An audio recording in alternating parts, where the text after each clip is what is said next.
Bullying merupakan segala bentuk penindasan atau kekerasan yang dilakukan dengan cara sengaja oleh satu orang atau sekelompok orang yang lebih kuat atau berkuasa terhadap orang lain dengan bertujuan untuk menyakiti dan dilakukan secara terus-menerus. Dampak negatif adanya bullying yaitu korban bullying rentan mengalami masalah pada kesehatan fisik maupun mental.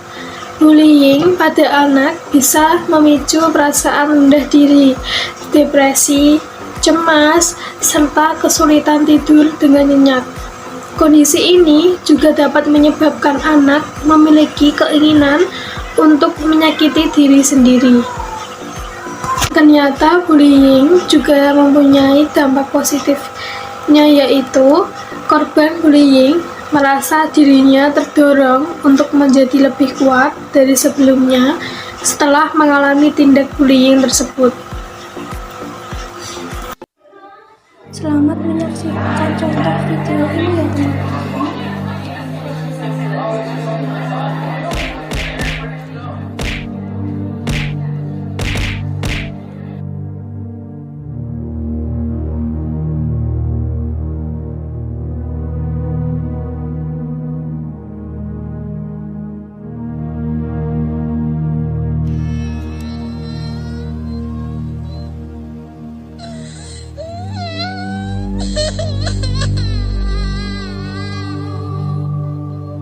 Tahukah kamu, kekerasan di sekolah sering terjadi di Indonesia.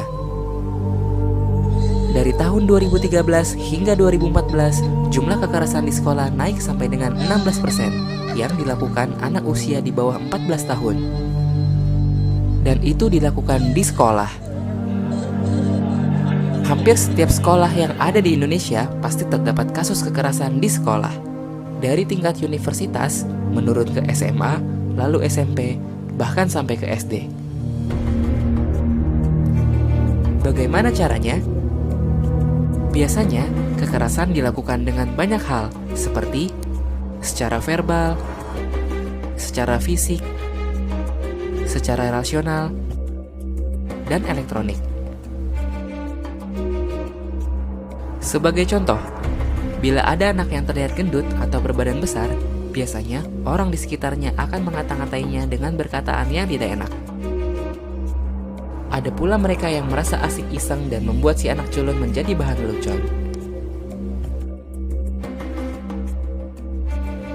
Biasanya, mereka yang mempunyai ras yang berbeda pun suka mendapatkan perlakuan yang kurang mengenakan.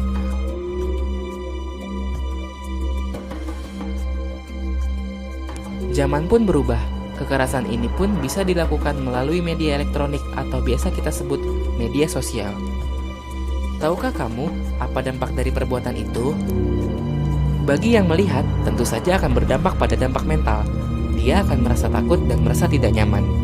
Bagi pelaku, biasanya akan mendapat sanksi bertahap dari orang tua, pihak yang berwajib, atau di persidangan, dan bisa sampai akhirnya di penjara.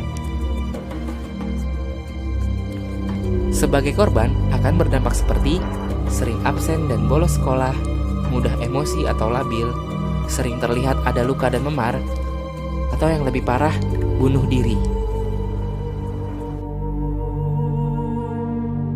Apakah kamu siap menerima semua perlakuan itu? Karena jalan kalian masih panjang untuk sebuah kebaikan. Stop kekerasan di sekolah.